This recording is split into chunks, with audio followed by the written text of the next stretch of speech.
Oi, eu sou a Milly e hoje começarei a série 7 Vidas, iniciando por 7 dos meus autores preferidos, tanto pelas obras quanto por seus gostos pessoais.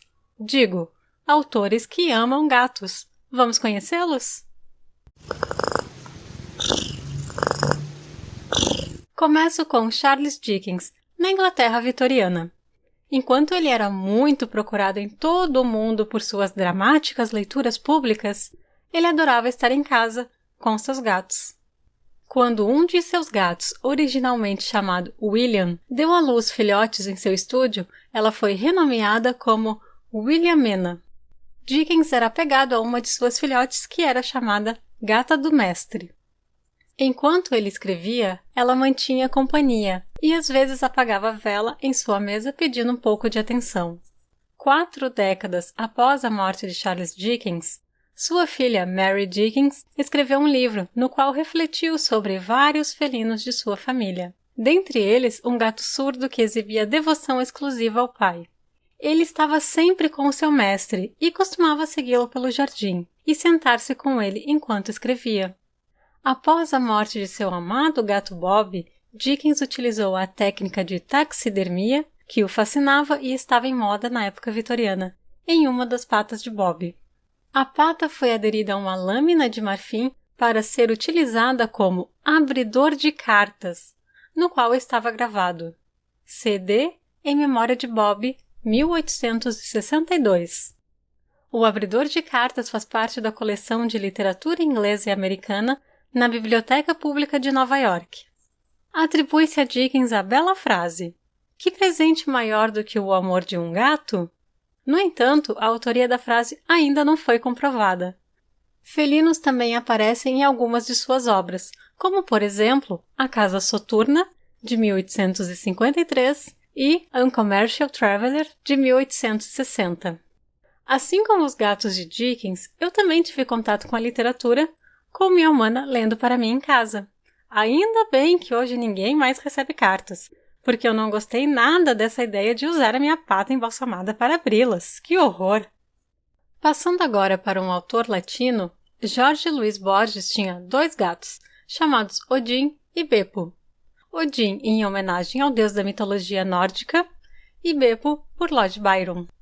Nas palavras de Borges, chamava-se Peppo, mas era um nome horrível, então eu mudei imediatamente por Beppo, o gato de Byron. O gato não percebeu e seguiu sua vida.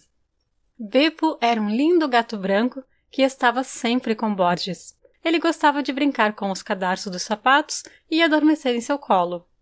Alguns dizem que Beppo tinha caráter ruim, mas que ele se deu muito bem com Borges. Borges conta assim seu relacionamento com os gatos. Ninguém acredita que os gatos são bons companheiros, mas são. Estou sozinho, deitado, e de repente sinto um salto poderoso. É Beppo, que senta para dormir ao meu lado, e eu percebo a presença dele como a de um deus para me proteger. Um dia, a governanta do escritor viu que Beppo olhou no espelho e acreditava ver outro gato, possivelmente um rival. Ela contou a Borges, que dedicou um poema no trabalho La Cifra, publicado em 1981. Outro poema de Borges dedicado a felinos é A um Gato, publicado na obra O Ouro dos Tigres, de 1972. Beppo tinha mais de 15 anos quando morreu, e foi uma perda real para Borges, que já estava cego. Não é surpresa que o autor prestasse seus respeitos a seus parentes felinos. Eu fiquei bem curiosa em relação a esses poemas felinos. E vocês, gostariam de vê-los por aqui? Da América do Sul, vamos para o Canadá, conhecer a nossa autora gateira Margaret Atwood. Na infância, ela não podia ter gatos. Ela e sua família passavam 2/3 de cada ano na floresta norte do Canadá, e seria perigoso levar um gato consigo, pois ele poderia fugir e se perder e ser comido por lobos. Enquanto isso, ela fantasiava até conseguir um filhote. Seu pai nunca foi totalmente a favor de ter um gato indoor. Ele nasceu no início do século XX, em uma pequena fazenda de sertão. Então, para ele, os gatos pertenciam ao celeiro. Seu trabalho era pegar ratos e camundongos, e gatinhos indesejados eram afogados em um saco. Mas ele admitiu que o filhote era incomumente agradável e inteligente para um gato. Nas palavras de Atwood, escritores e seus gatos é um tema. Há livros de fotos dedicados a eles. Há também escritores e seus cães, escritores e seus pássaros, papagaios e corvos aparecem, e talvez escritores e suas cobras. Mas aposto que os gatos predominam. Eles entrevistam bem, projetando uma aura misteriosa e fornecendo exatamente nada. Eles ficam quietos para a câmera. Eles não se espalham em poças de lama e depois pulam no jornalista. Eles não ofegam e babam. Como todos os românticos adequados, eles têm uma mente independente e bairônicos em seu desprezo pela autoridade. Eles estão sempre bem preparados. Ainda sobre seus familiares felinos, Margaret Atwood conta: eles me ajudariam a escrever, como gatos, subindo no teclado. Vocês conseguem ver orelhas de gato nessa foto? Então, parabéns! Você também é um gateiro, como a Margaret. A propósito, vocês sabiam que nós, gatos, vemos nossos humanos como se fossem gatos grandes e não como um burrão qualquer? Mas essa informação é válida somente para os humanos escolhidos, e não para qualquer um. A escritora também se tornou cada vez mais imersa no mundo da conservação de pássaros. Ela sentia um fardo de culpa de seus muitos anos em companhia de gatos, pois seus gatos entravam e saíam de casa, ocupando-se com seus assuntos felinos, que incluíam o assassinato de pequenos animais e pássaros. Isso aparecia como presentes colocados cuidadosamente no travesseiro, em vez de um chocolate ou no capacho da frente. Às vezes nem era um animal inteiro. Há um lado de ciência e conservação neste projeto da escritora, Safe Cat, Safe Bird, que é fornecido pela Nature Canada, no qual eles avaliam o número exorbitante de mortalidade para gatos ao ar livre, assim como o declínio de pássaros, atribuídos aos gatos, entre outros fatores. Eu concordo com ela. A vida indoor é muito mais tranquila. Eu e meus irmãos passamos um tempo considerável na rua, e pássaros eram uma das opções de alimento e diversão. Hoje, tenho um lar seguro, e apenas olhamos os passarinhos ao longe, da sacada. Philip K. Dick também era um amante de gatos, e há histórias sobre alguns deles, como conta Tessa Dick, ex-esposa do autor. Uma vez, nosso gato Pink tinha um rato encurralado na cozinha. Phil queria salvar o rato, então ele trancou o Pink no quarto. Então Phil tentou espantar o rato para fora, mas ele se virou e correu para baixo da porta, para o quarto. Quando Phil abriu a porta, Pink estava parado com uma cauda de rato saindo da boca. Phil concluiu que somente Deus pode decidir quem vive e quem morre. Em sua exegese, Dick traz uma estreita conexão entre seus gatos reais, pessoas reais e seu guia literário que o ensinou a escrever. Dick também imagina que seu gato Pink seria uma espécie de reencarnação do seu antigo editor, Tony Boucher. Quando Dick estava doente com pneumonia, em 1972 e 1973, Tessa trouxe Pink para ele. Dick sentiu que Pink estava tentando descobrir que parte de seu corpo estava doente, que o gato foi capaz de perceber a sua doença e, finalmente, que talvez Pink tenha morrido em seu lugar. Eu me recuperei, mas ele não. Ele foi meu amigo. Dick vê Pink no papel arquetípico do Salvador humilhado e moribundo. Pink foi Cristo, porque Pink foi ridicularizado, humilhado, chutado e morto. Em suma, o relacionamento de Dick com seus gatos aparece claramente em sua exegese. Lá há mais detalhes sobre o relacionamento dele com seus gatos do que em qualquer outra parte do trabalho publicado. Segundo Victoria Stewart, que montou uma peça sobre a vida do autor, Philip gostava muito de animais.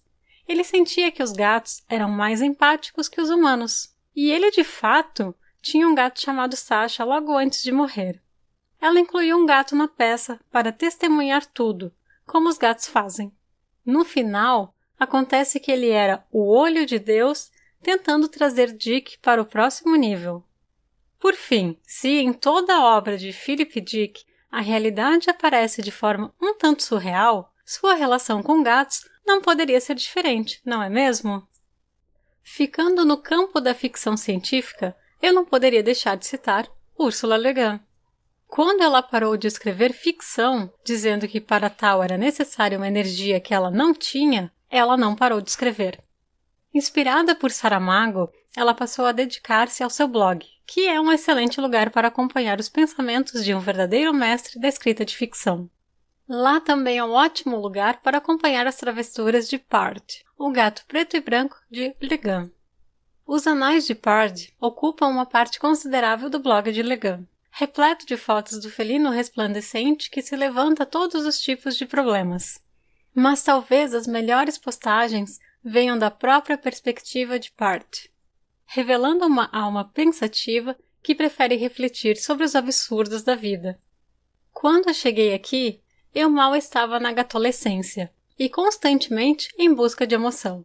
Aqui e ali, embora nunca na minha tigela, encontrei o que pensava ser uma espécie animada de ração, correndo por aí, escondendo-se sob as coisas, até mesmo voando às vezes. Eu os cacei por um bom tempo e peguei muitos, mas eles nunca tiveram um sabor muito bom. Por fim desisti de caçá-los, admitindo que os besouros são uma forma inferior de ração. Ainda assim foi divertido caçá-los. Pard claramente tem todas as respostas para a vida. Há muitas aventuras emocionantes nos Anais de Pard, incluindo suas contribuições do Natal, sua luta com o aspirador de pó e um vídeo útil instruindo seres humanos sobre como beber no buraco da água.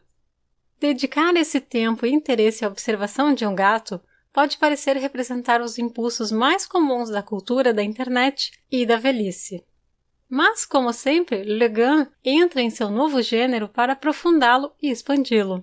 Quando Pard traz para ela um rato vivo e o deixa cair na cama durante a noite, sua solução é trancá-los na cozinha até que o rato desapareça, seja por sumiço ou ingestão. Ela não sabe. Ela reflete sobre as implicações éticas e possíveis razões para sua resistência à intervenção. Quero dizer claramente que não acredito que nenhum animal seja capaz de ser cruel. A crueldade implica consciência da dor de outra pessoa e da intenção de causá-la. A crueldade é uma especialidade humana que os seres humanos continuam praticando, aperfeiçoando e institucionalizando, embora raramente nos gabamos disso. Preferíamos deserdá-la, chamando-a de desumanidade, atribuindo-a aos animais. O gato selvagem e o rato selvagem têm uma conexão clara, altamente desenvolvida e bem compreendida de predador e presa. Mas o relacionamento de Pard e seus ancestrais com os seres humanos interferiu em seus instintos, confundindo essa clareza feroz, meio domesticando-a, deixando ele e sua presa em um lugar insatisfatório e infeliz. Eu já gostava da autora pelas suas obras, mas pesquisando sobre a vida dela, me identifiquei ainda mais com ela, por ter emprestado as suas mãos humanas para destacar o potencial de seu gato. Eu, como miautuber, não podia deixar de reconhecer uma similaridade entre nós.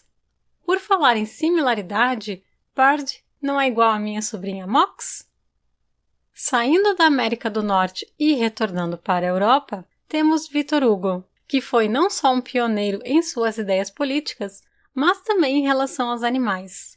Ele de fato considerava seu gato como um membro de sua família por direito próprio. Victor Hugo adorava gatos. Se não falava muito deles em suas obras, ainda assim tinha alguns e lhes dava um lugar importante. Como ele registrou em um semanário: termino a viagem do Reno, vi com o Reno, o Moça, o Neca, o Mosela, os soldados prussianos, austríacos, Bessois, Badois, todas as águias e todos os grifos da Confederação Germânica. Estudei questões de guerra e paz, equilíbrio e ruptura. Agora, numa pousada fazenda, passo o dia contemplando um curral onde há um gato. Nada me diverte mais do que um gato em um curral. É uma visão adorável. O gato é um filósofo distinto, um poeta, um pensador, um fabulista. Ele vive entre os animais. Ele tem o melhor lugar ao sol, não fala nada. Se ele se ausenta por 1 ou 2 horas, é para ir caçar no pomar. Para caçar não como cachorro, mas como gato. Não para os outros, mas para si mesmo. Ele volta, retoma o seu lugar, senta-se novamente, sonha, observa e sempre, e em todos os seus movimentos e em todas as suas ações, exibe com o seu séquito grosseiro seus modos de boa companhia, essa reserva, essa limpeza em tudo, essa polidez levemente irônica, esse meio desdém indulgente, essa benevolência com garras ocultas, essa superioridade velada, essa resignação elegante, esse egoísmo culto, gracioso e astuto de um homem de espírito perdido em uma reunião de tolos. Todos aqueles próximos a Victor Hugo conheciam Chanuana. Ela era uma figura em sua casa e foi quem inspirou a famosa frase: Deus fez o gato para dar ao homem o prazer de acariciar o tigre. Tudo bem, Victor Hugo, vamos relevar esse comentário. Todos sabem que Deus fez o homem para acariciar o gato. Por fim, voltamos à Inglaterra, agora com Terry Pratchett. Ele é um autor de fantasia, criador do Discworld, e em sua obra há protagonistas felinos de destaque como Grebo, Ratbag, Mr. Tiddles, Yu e Maurício, que estrelou o filme O Grande Mauricinho, lançado em fevereiro desse ano aqui no Brasil. Além destes personagens felinos, há outros tantos muito interessantes e engraçados, mas meu destaque vai para o Morte, que aparece com frequência nas novelas e é um gateiro conhecido. Em seu livro The Unadulterated Cat, de 1989, ou O Gato Não Adulterado, em tradução livre, porque o livro até hoje não foi traduzido para o português. Enfim, ele argumenta que os gatos reais não são simplesmente possuídos, e também não são simplesmente neuróticos. Eles seriam ambos, ao mesmo tempo, assim como pessoas reais. Pratchett confirma que conhece gatos como gatos. Também pudera, ele foi criado em um país que adora seus animais de estimação, e por isso entende que um gato de verdade é o que eles são, não aquilo que os transformamos. Ele explica isso claramente. Por um lado, temos esses ótimos gatos amarelos brutos, que ficam bocejando sob o sol quente ou queimando brilhantes em selvas. E, por outro lado, há essas pequenas coisas que sabem dormir em cima de aquecedores pontudos e usam portas de gato. Não há muito no meio, existe? Uma espécie inteira dividida, basicamente entre 500 libras de músculo listrado que podem derrubar um gnu e os quilos de ronronar. Em nenhum lugar encontramos o lince, ou elo perdido. Tudo bem, há o gato selvagem, mas ele se parece com seu gato doméstico comum, que foi atingido na cabeça com um tijolo e ficou com raiva disso. Não, devemos encarar. Gatos apenas apareceram. Um dia, Pratchett estava discutindo com seus amigos. Por que a torrada cai sempre com a geleia para o chão? Terry mencionou que seus gatos, por outro lado, sempre caíam em pé. Então eles começaram a se perguntar o que aconteceria se você colocasse um pedaço de torrada com geleia na parte de trás de um gato e os deixasse cair? E a conclusão era que o gato permaneceria no ar, girando, e a situação não seria capaz de se resolver. Pronto, eles descobriram a antigravidade, ali durante o almoço. Ele ainda escreve que os gatos têm uma maneira de estar sempre lá, mesmo que tenham acabado de chegar. Em nossa casa chamamos isso de ghosting, antes que esse termo se tornasse uma aversão social imatura. Os meninos, nossos 2 siameses, entram e saem das linhas de visão humanas, silenciosamente como corujas, mas resistentemente situadas como se materializassem por pensamento, memória ou o espaço em si. Eles sempre estiveram lá? Quando eles chegaram? Einstein olhou para um gato quando teorizou a relatividade especial? Ele deve ter feito. A fisicalidade deles é completamente deles. Esse trecho me lembrou especificamente o meu tio Miau, que, quando o humano vai dormir, ele rapidamente se aninha em suas pernas. E assim que o humano adormece, Miau sai para suas aventuras noturnas pelo apartamento. Quando o humano está prestes a acordar, Miau rapidamente se aninha novamente em suas pernas. Então, o humano iludido diz: "Que legal! O Miau passou a noite inteira comigo. Parece que não desgrudou 1 minuto sequer." Ha ha ha! Será que a gente conta a verdade para ele? Há uma citação no Telegraph atribuída a Pratchett. Nos tempos antigos, os gatos eram adorados como deuses. Eles não esqueceram isso. Realmente, nós nunca esquecemos disso. E esperamos que vocês também não se esqueçam, hein, humanos? E então, o que vocês acharam deste episódio? Saber que nossos escritores preferidos também são gateiros é muito legal, não?